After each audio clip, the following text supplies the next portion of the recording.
नियोजन भवनातून जिल्ह्याच्या विकासासाठी निधीची गंगा वाहिली जाते, तेच नियोजन भवनच आगीपासून संरक्षण करण्यास सज्ज नसल्याचे पुढे आले आहे। जिल्हा नियोजन भवनात चक्क एक्सपायरी झालेले अग्निशमन सिलेंडर असल्याने आग लागली तर ती विझवायची कशी असा प्रश्न निर्माण झाला आहे। त्यामुळे भंडारा जिल्हा प्रशासन अद्याप भंडारा रुग्णालय जळीत प्रकरणातून कोणताही धडा घेतला नसल्याचे पुन्हा एकदा सिद्ध झाले आहे। आज नागपूर पासून जवळच असलेल्या बाजारगाव येथील सोलर कंपनीत भीषण स्फोट झाला आहे। यात तब्बल 9 कर्मचाऱ्यांचा मृत्यू झाला आहे। पोलिसांनी दिलेल्या माहितीनुसार कंपनीच्या काच बूस्टर प्लांट मध्ये पॅकिंगचे काम सुरू असताना स्फोटची घटना घडली। 6 महिला व 3 पुरुषांचा मृत्यू झाल्याचे प्राथमिक माहिती पोलिसांनी दिली आहे। या घटनेनंतर अग्निशमन यंत्रणेची गरज किती आहे हे पुन्हा एकदा समोर आले आहे। खरा मुद्दा असा आहे की नियोजन भवनात जिल्हा नियोजन मंडळाची बैठक नेहमी होत असते। या बैठकीत मंत्री, पालकमंत्री उपस्थित असतात।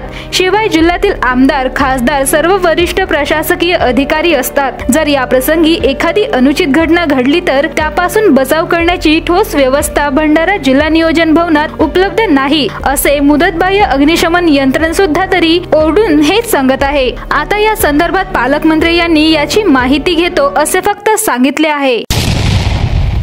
दलित प्रकरणामध्ये फायर ऑडिटचा प्रश्न सुद्धा समोर आलेला होता।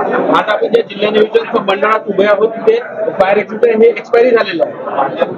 मला माहित नाही, मी माहिती घेऊन सांगतो। तर भंडारा सामान्य रुग्णालय जळीत प्रकरणात सगळ्यांना सूचना देण्यात आल्या होत्या, पण आजही मुदतबाह्य सिलेंडर असतील तर ही गंभीर बाब असल्याचे नाना पटोले यांनी म्हटले आहे। वनवा अजूनही पेटलेला आहे आणि फायर ऑडिटचा प्रश्न अजून प्रकर्षण येत असतात।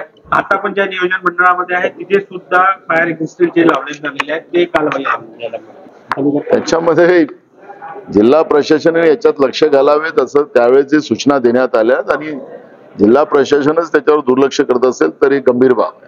भंडारा गोंदिया जिला वासियों के लिए खुशखबर है। अब आपका मनपसंद channel BS crime India news अब आपके केबल नेटवर्क पर, जी हां, अपने केबल नेटवर्क के एशियन चैनल नंबर 13 पर उपलब्ध है। BS क्राइम इंडिया न्यूज पर खेल, राजनीति, क्राइम, साहित्य व अन्य खबरें प्रकाशित की जाती है। हमारे साथ जुड़ने के लिए तथा हमारे चैनल में खबरें, विज्ञापन आदि के लिए संपर्क करें 8669151757 पर।